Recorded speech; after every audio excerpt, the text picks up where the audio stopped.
जी आमेन। संध्या पूना से। गुरुजी, काशी विश्वेश्वर में मृत्यु आ गया तो मोक्ष मिलता है, ऐसा बुजुर्ग लोगों का कहना है। कुछ लोग, बुजुर्ग लोग रहते हैं, वो वहां जाके होटल पर, धर्मशाला पर अंतिम समय बिताते हैं। वह कहाँ तक सही है गुरुजी? और दूसरी बात है, जो 12 साल के अंदर बच्चे का डेथ होता है तो वो गंगा में बह देते हैं। और दूसरा, स्नेक बाइट भी हो गया तो वो आदमी को भी वो पत्थर बांध के गंगा में बह देते हैं। और सफेद चमड़ी वाले लोग जो का मिलालाइट्स कम होते, कलर पेशी बनाने का काम कम होता है तो व्हाइट स्किन आते हैं, ऐसे लोगों को भी अग्नि नहीं दिया जाता है, उनको भी पानी में बह दे दिया जाता है। इस पर गुरुजी प्रकाश डालिए। धन्यवाद गुरुजी। प्रणाम आपको और प्रणाम आप सभी को।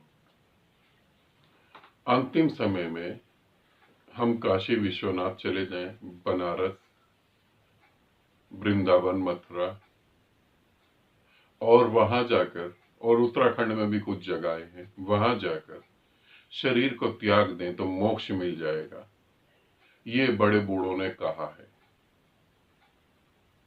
मगर ऐसा सत्य नहीं है। ऐसी जगह जाके तुम शरीर को त्याग दोगे और मोक्ष मिलेगा, तो जो वहां रह रहे हैं उन्हें तो वैसे भी मोक्ष मिल जाना चाहिए। और इन बड़ी बड़ी जगहों के जो तुम नाम ले रहे हो, यहां और भी बहुत कुछ होता है जो इसके अपोजिट है। बिल्कुल लोग अपने माँ बाप को छोड़ आते हैं। एक औरत का पति मरा, उसको वहां छोड़ आए, इसलिए नहीं माँ बाप को छोड़ के आते हैं कि वहां जाकर उनको मोक्ष मिलेगा।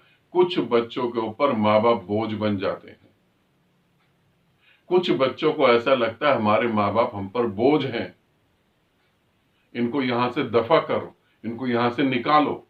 तो वो ऐसी मीठी मीठी बातों का सहारा लेकर वहां छोड़ आते हैं। मथुरा में जिन विधवाओं को छोड़ा जाता है, उनकी दुर्दशा देखो, उनकी हालत देखो। काशी विश्वनाथ में भी ऐसा ही है। वहां तुम प्राण त्यागोगे तुम्हें मोक्ष मिलेगा, ऐसा कहीं कुछ भी नहीं। कुछ लोगों ने अपना बिजनेस चलाने के लिए ऐसा कह दिया होगा, बात अलग है। मोक्ष का तो जब तक तुम मोक्ष पाने का कर्म नहीं करोगे तब तक मोक्ष नहीं मिलेगा। मोक्ष है इसे समझना। मोक्ष है कोई आलू पूड़ी की सब्जी नहीं है भंडारे की कि तुम चले जाओ और तुम्हें कोई दे देगा। वहां बिना पैसे के पंडित बात नहीं करते। वहां मोक्ष कहां से मिल जाएगा? थोड़ा सोचने की कोशिश करो। और फिर बाकी बात रही, किसी को सांप ने काट लिया तो उसको नदी में बहा देते हैं, छोटे बच्चों को नदी में बहा देते हैं। किसी की स्किन की प्रॉब्लम जैसे तुमने बताया।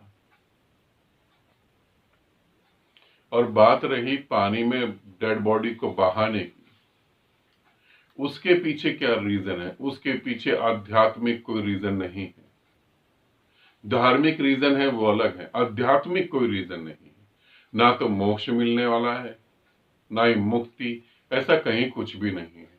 हाँ, मैं ये कह सकता हूं, इसे समझने की कोशिश करो कि मृत्यु के बाद शरीर को जो है गंदगी ना फैले, इन कुछ कारणों से जो है शमशान घाट का निर्माण करा गया, कब्रिस्तान का निर्माण करा गया, ताकि उसकी दुर्गति नहीं हो। मगर सांप काट ले तो उसे पानी में बहा दो, उसे जलाओ नहीं। इसके पीछे कुछ अंधविश्वास होंगे। हाँ, छोटा बच्चा, 2-4 महीने का बच्चा, 1-1.5 साल का बच्चा, उसे तो नहीं जलाते हैं, उसे दफन कर देते हैं। चाहे हिंदू धर्म में हो, हिंदू धर्म में तो उसे दफन कर देते हैं। छोटे बच्चों को दबा देते हैं, जलाने की आवश्यकता नहीं होती।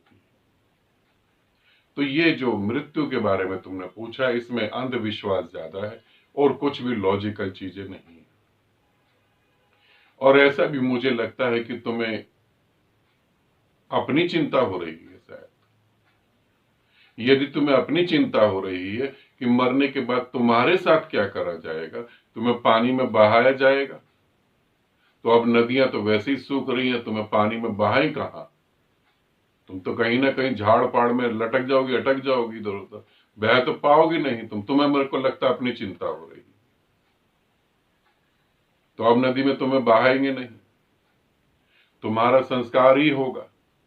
और अपनी शरीर की चिंता कर रही हो, अपनी आत्मा की चिंता करो। वो कब मुक्त होगी उसके बारे में सोचो, उसके बारे में सोचो, वो कब मुक्त होगी। शरीर तो वैसे भी साधन है, साधन को लेकर ज्यादा सोचने की जरूरत नहीं। उससे मुक्ति पानी है तुमको, उससे तुम मुक्ति पाओ। पहला प्रश्न तो एक साधक की दृष्टि से अच्छा है।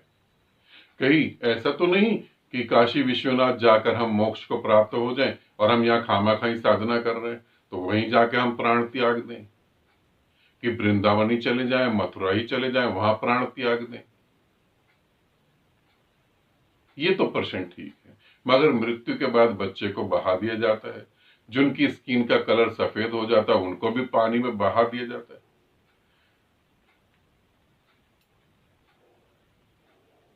इतनी ठंड में तुम पानी में बहने की बात कर रही हो। दिल्ली में तो बहुत ठंड पड़ रही है, पुणे में शायद नहीं पड़ रही होगी। पानी में मत बहना।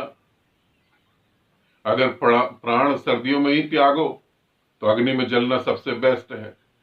दूसरों को भी गर्मी मिले, तुमको भी गर्मी मिले। ठीक है, इन फिजूल की बातों में दिमाग ना लड़ाओ, इन फिजूल की बातों में समय ना खराब करो। एक एक सांस बड़ी कीमती है तुम्हारी। एक एक सांस में परमात्मा का सिमरण करो, उसमें डूबो, वो जरूरी है। किसी भी धार्मिक स्थल पर जाकर प्राण छोड़ने से मोक्ष नहीं मिलता। यदि कुछ लोगों को मिलता होगा तो उनका मात्र भ्रम है। मैं ऐसे अंधविश्वास को फैलाने में नहीं हूं, मैं ऐसा अंधविश्वास को बढ़ावा नहीं दे सकता। बिल्कुल नहीं मिलता, ऐसा कुछ भी नहीं है। ठीक है, आनंदित रहो, सदा खुश रहो। बहुत बहुत प्रेम आप सभी को।